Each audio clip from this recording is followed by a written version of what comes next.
What's going on, everyone, and welcome back to another episode of The Detail Dad. As promised, on today's episode, we're going to be switching gears a little bit and discussing the business aspect of this channel, being Seb's Detail Garage. Before we get started, however, I wanted to give everyone a quick disclaimer and let everyone know that I am not a professional advisor of any sort. This is just going to be a quick list of items that I thought I needed to take care of prior to going into the business for myself to make sure that we got the business off the ground successfully. So without further ado, let's get started. All right, so one of the first things I did above all else was sit down and kind of have a heart-to-heart with myself and ask myself why it was that I decided that I wanted to open up my own business. Once I did that, it was really pretty simple. The main reason, or the main driving force behind me wanting to become an entrepreneur and hopefully open up a successful business has to come along with the freedom and the flexibility of you being your own boss. I have a 3-year-old son, and my relationship with my son, my wife, my immediate family, and my extended family is incredibly important to me. And we all know that we have a very limited time on this earth. And I personally felt that in my last 2 previous careers in both the hospitality industry and in the automotive industry, I was spending too much time at work.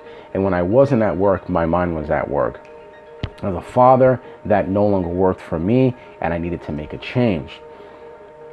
So once I got there, I tried to figure out where a passion, where a love, etc. of mine was, and automotive detailing was the first thing that came to mind. It's something that I've done at a professional level as a hobby since I was about 14 years old. So we've been doing this over 20 years now at this point. It's something that I absolutely love to do.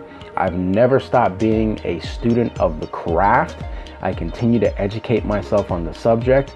So honestly, it was a no-brainer when I decided that I wanted to become an entrepreneur and open up my own business, that a detail business was the way to go. So number 2, the second thing we did was go ahead and excuse me. All right, so the second thing we did was go ahead and brush up on some simple business strategies. We got online, took some courses, looked at some videos. We created a business plan and a market strategy. I think this is critical for anyone that's going into business for themselves for the first time, as there are definitely tools, tips, tricks, hacks, whatever you want to call it, etc., all over the internet that will help you as an individual to get your business up and running and get it off the ground. There was one particular young lady that I found here on YouTube by the name of Jillian Perkins that gave me, or has a wealth of information on her channel, and assisted me particularly in completing my business plan. So I'll leave a link to her stuff down below just in case you want to check out her channel. But hers, among many others that you could reach out to, or look at their library here on YouTube to help point you in the right direction. The next thing I did was familiarize myself with local laws. Every state is going to be different, so depending whether you're in California, New York, Florida, etc., your detailing laws are going to be different. My particular state, the laws are a little lax. We really don't have a ton of hoops that we have to jump through in order to get an operation up and running. However, I know in places like California, they have very strict water and reclamation laws. So that's something you definitely want to familiarize yourself with before going into business for yourself as a detailer, because this is something that is key to your business. Next thing I did was figure out what markets I want to serve. Now, I think this is key, especially in the detail industry, and I think that this is something that is often overlooked.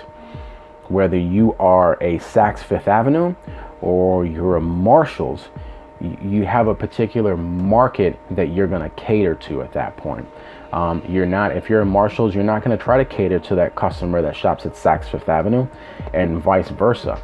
So as you go into business for yourself, you want to make sure that you carve out a market for yourself and you figure out ways to penetrate that market.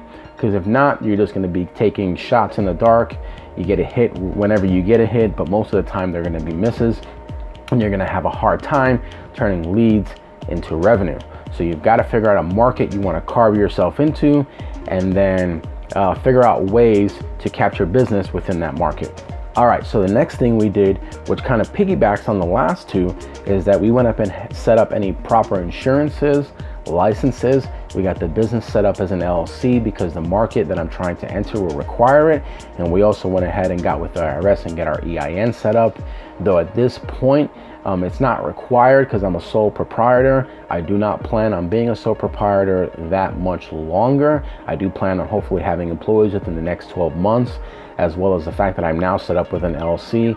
I will have to submit articles of organization to my state every year, and part of those articles of organization is providing them with an EIN to show that I'm paying taxes. So that's another step that we took to make sure that we cross all of our T's, we dotted all of our I's to make sure that the market that we're trying to enter, or to make sure that we have everything that we need to enter the market that we're trying to penetrate. All right, so I personally subscribe to the notion that imitation is the best form of flattery.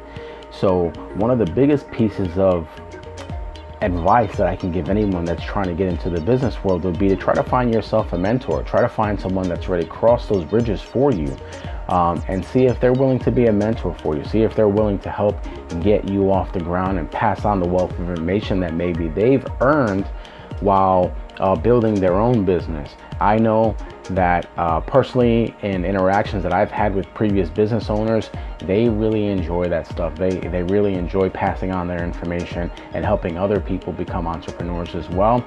So if there's one thing you take away from this video, that's probably going to be the most important thing, next to why it is that you go into business, is, you know, really finding yourself a mentor and trying to find someone that you like being around, they like being around you, etc., and they wouldn't mind guiding you in the right direction to, you know, helping you get your business off the ground, meet your goals, and meet your dreams.